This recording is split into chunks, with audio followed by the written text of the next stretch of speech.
안녕하세요, 사진작가 이강신입니다. 이번 시간에는 제가 최근에 포르투갈을 거의 열흘 정도를 돌아다니면서 실컷 사용을 해본 바로 이 소니의 최신 풀프레임 미러리스 소니 알파7 마크5에 대한 이야기입니다. 이 알파7 마크5는 최근에 큰 이슈가 됐었죠. 사고 싶어도 구할 수가 없는 카메라라는 이야기도 있었고요. 또 하나는 이 알파7 마크5가 역대 풀프레임 카메라 중에서 가장 많은 판매량을 기록했다고 합니다. 시장 조사기관에 의해서 2012년부터 2025년 12월까지 국내 풀프레임 수량 기준이라고 하는데요. 정말 엄청나게 팔렸죠. 이 엄청나게 팔린 알파7 마크5를 이런 기존의 이 카메라 갖고 있는 스펙의 나열보다는 사진가 입장에서 사용하기 편한지, 그리고 여행하는 사람, 여행자 입장에서 과연 얼마나 괜찮은 카메라인지 에 대해서 이야기를 해볼까 합니다. 먼저 간단하게 제품의 스펙을 살펴보도록 할까요? 알파7 마크5는 소니 알파7 시리즈의 최신 세대로 기본기 좋은 만능 풀프레임 라인의 정점에 서 있는 모델입니다. 출시 후에 지금까지 반응을 보면 특히 여행, 일상, 그런 촬영자들 사이에서 무겁지 않으면서 다 되는, 안 되는 게 없는 카메라라는 평가가 많더라고요. 일단 3300만 화소의 화소를 가지고 있고요. 기존보다 화소가 좀 올라갔죠. 그리고 AI 기반의 오토포커스, 그러니까 AI AF가 들어있습니다. 그래서 피사체나 인물을 인식해서 추적 AF가 가능한 것도 굉장히 큰 장점이라고 할 수 있고요.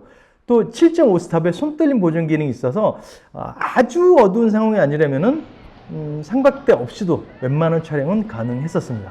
그리고 또 4K 120프레임 영상 촬영이 가능하고 사축 멀티앵글 플립 LCD, 바로 이렇게 돌아가는 LCD가 장착이 되어 있습니다. 그래서 영상, 사진 모든 것에서 편하게 쓸 수가 있었습니다. 후반부에 제가 또 한번 말씀드리겠지만 굉장히 마음에 들었던 것 중 하나가 오토 화이트 밸런스인데, AI 오토 화이트 밸런스 기능이 들어있어서 복합광이나 굉장히 화이트 밸런스 잡기 어려운 상황에도 너무너무 잘 잡아줘서 그 점을 정말 만족하면서 사용을 했었습니다. 그리고 블랙아웃 프리 30연사가 가능한데요.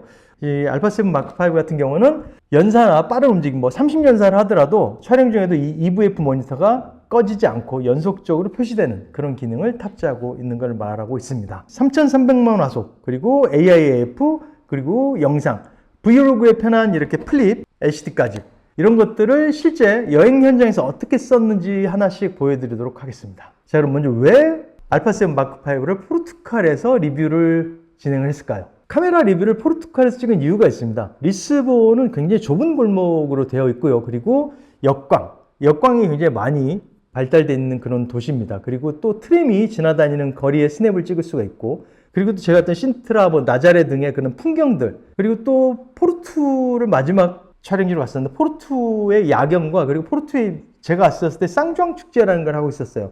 쌍주앙 축제 인파들, 그리고 축제 모습들까지 한 나라 안에서 이렇게 다양한 촬영 조건이 나오는 것은 거의 없다고 생각을 했었기 때문에 제가 포르투갈로 광고 촬영을 가면서 이 알파7 마크5로 실험을 해볼 수가 있었습니다. 사실 우리가 여행 가면 여행사진에서 가장 많이 쓰는 게 거리 스냅이죠. 사람은 예고 없이 움직이고 빛도 계속 바뀌게 되는 거죠. 제가 촬영했던 알파마의 골목길들, 그리고 포르투 시내에서 눈인식 AF에 터치 추적을 걸고 찍어봤는데 확실히 반응 속도가 정말 빨라졌다는 걸 느낄 수가 있었습니다.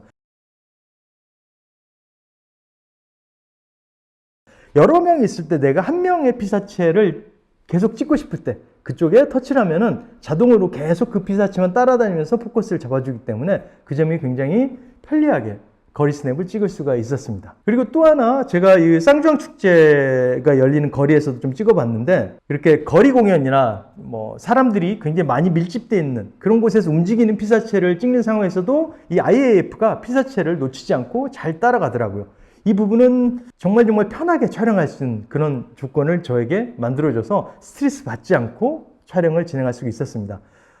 특히나 역광 상황에서 피사체를 포커스 잡기 어려운 상황임에도 불구하고 그런 AF에 대한 스트레스 없이 빠르게 포커스를 잡으면서 촬영을 진행할 수 있어서 그 점 또한 너무나 마음에 들게 촬영할 수 있었던 것 중에 하나였습니다. 이번에 풍경 사진에 대해서 얘기를 해보고 싶은데, 풍경 사진에서 화소수 굉장히 중요하다고 생각들 하시죠? 3,300만 화소예요. 지금 알파7 마크5 같은 경우는 이 3,300만 화소가 가지고 있는 화소가 좀 애매하게 느껴지실 수도 있다고 생각을 합니다. 하지만 저는 오히려 이 3,300만 화소라는 화소수가 여행을 좋아하시는 여행 사진가들한테는 굉장히 절묘한 지점이라고 생각을 합니다. 조금 아쉬운 장면이 있을 때 크롭할 여유는 남기면서 파일 용량이나 후보정에 대한 부담은 현저하게 줄어들기 때문이죠. 사실 5천만 화소, 6천만 화소 정도 되는 카메라들로 후보정을 하려다 보면은 굉장히 후보정에 대한 그 파일 용량의 압박 때문에 스트레스를 받을 때가 많습니다. 물론 크랍에 대한 여유는 있겠지만 말이죠. 하지만 3,300만 화소라는 화소수는 크랍을 할 수 있는 그 정도의 사이즈이기도 하고, 후보정할 때도 굉장히 보정에 대한 스트레스를 줄이면서 시간을 절약할 수 있는 것도 하나의 장점이고요. 보통 여행들 가시면은 하루에 찍는 컷이 굉장히 많아질 거예요. 작게는 100장, 많게는 1000장 넘게도 찍으시는 분들도 계실 텐데, 그거를 고화소 카메라, 6천만 화소, 5천만 화소 카메라로 찍어대다 보면은 정리도 힘들 뿐더러 보정의 압박도 엄청나게 느끼실 거라고 생각을 합니다. 그리고 또 하나, 제가 이번에 역광 상황, 역사관 상황에서 촬영을 많이 했었는데, 이 알파7 마크5 같은 경우는 16스탑의 다이나믹 렌즈를 가지고 있기 때문에 명부나 안부의 개조를 충분히 살리면서 촬영할 수 있었던 것도 큰 장점이라고 할 수 있었습니다. 그리고 그 역광 상황이나 또 도시의 불빛들과 자연광들 섞인 상황에서 AI 오토 화이트 밸런스 기능들이 작동을 하면서 화이트 밸런스를 따로 손보지 않아도 될 정도로 거의 저는 손보지 않았던 것 같아요. 너무 마음에 드는 컬러를 뽑아줬던 것도 저에게는 인상적인 부분 중에 하나였고요. 영상 성능도 얘기를 하지 않을 수 없는데, 제가 이 아이를 가지고 짬난 데를 계속 촬영했었는데 액션캠도 들고 찍기도 했었지만은 이걸로도 그냥 핸드헬드로 그냥 영상을 찍었습니다. 그냥 걸어다니면서 찍어보고, 심지어 이렇게 광각 렌즈를 끼고 이런 식으로 제가 저를 찍으면서 이런 식으로 촬영을 해봤었는데, 그런 촬영할 때 동적 액티브 모드를 활성화시켜 촬영했더니 화각은 조금 좁아지긴 합니다. 하지만 짐볼을 사용하지 않고도 아주 흔들림이 심하지 않은 영상을 만들어낼 수 있었던 것도 굉장히 큰 장점이라고 할 수 있을 것 같아요. 영상을 보시면 아시겠지만은 거의 그냥 손으로 들고, 특히 거기는 바닥이 평평한 바닥이 아니라 돌바닥들인데 그런 돌길을 걸어가면서도 막 흔들리지 않는 샷들을 찍어낼 수가 있었습니다. 그 상황에서도 또 AF도 굉장히 정확히 잘 잡아줬기 때문에 여행 사진을 하시는 분들이나 브이로그를 찍거나 유튜브를 하시는 분들에게는 꽤나 좋은 선택지가 아닐까 싶어요.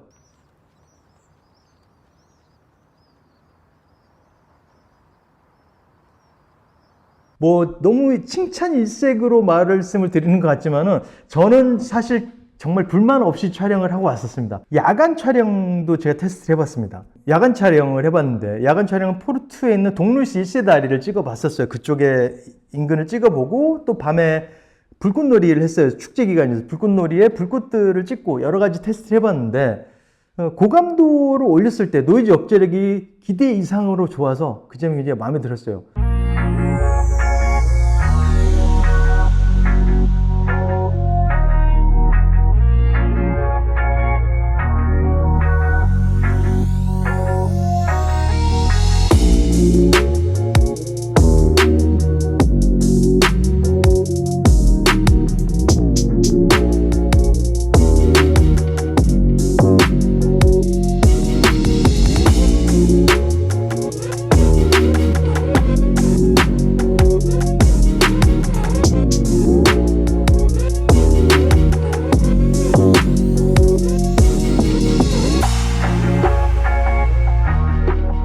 그래서 무엇보다 색감이 무너지지 않고 유지되는 게 저한테는 인상적으로 다가왔었고요. 그리고 이제 불꽃놀이를 찍으면 보통은 매뉴얼 포커스로 놓죠. 이렇게 매뉴얼 포커스로 고정을 해놓고 계속 셔터를 누르는 게 일반적이긴 한데, 제가 한번 테스트 해봤어요. 그냥 AF로 놨어요. AF로 놓고 불꽃이 올라갈 때 바로 그 불꽃에 셔터를 눌러서 포커싱을 했었는데, 전혀 포커스에 대한 스트레스를 받지 않고 너무 포커스를 잘 잡아줘서 불꽃놀이 촬영도 어렵지 않게 진행을 할 수 있었습니다. 또 하나, 불꽃놀이를 찍으면서 한 장당 평균적으로 제가 4초에서 5초를 찍었거든요. 그렇게 여러 장을 찍었는데 계속해서 찍었어요. 불꽃놀이가 한 10분에서 12, 3분 정도 진행이 됐던 것 같은데, 그동안 계속 셔터를 누르고 계속 4, 5초 정도로 계속 촬영을 했었음에도 불구하고 배터리가 많이 닳아지지 않았어요. 그 기존에 비해서 배터리 성능이 굉장히 올라갔다고 하는데, 그 배터리 성능이 올라간 걸 실제적으로 체감을 할 수 있었습니다. 그리고 어제도 제가 모 병원에 촬영하러 갔었는데, 병원에 촬영할 때도 이 아이를 갖고 찍었어요. 촬영을 하는데 배터리를 하나만 갖고 갔는데도 촬영이 다 끝나고 돌아왔는데 70%가 남아있더라고. 배터리가 꽤 많은 컷수를 찍었음에도 불구하고 말이죠. 그만큼 배터리 성능이 올라갔었고, 제가 거의 한 달 가까이 카메라 들고 다니면서 찍어본 느낌 말씀드리자면은, 사진가 입장에서 좋았던 점 두 가지를 압축해서 말씀드려 볼게요. 첫 번째는 AF가 정말 편하다라는 거였어요. 이건 그냥 빠르다라는 그런 차원이 아니라 그냥 제가 AF에 대한 신경을 거의 쓰지 않아도 될 정도라고 말씀을 드려도 될 것 같아요. 촬영자가 프레이밍과 그 순간에만 집중을 할 수 있게 만들어주는 카메라가 아닐까 생각이 듭니다. 그게 굉장히 큰 장점이라고 할 수 있을 것 같아요.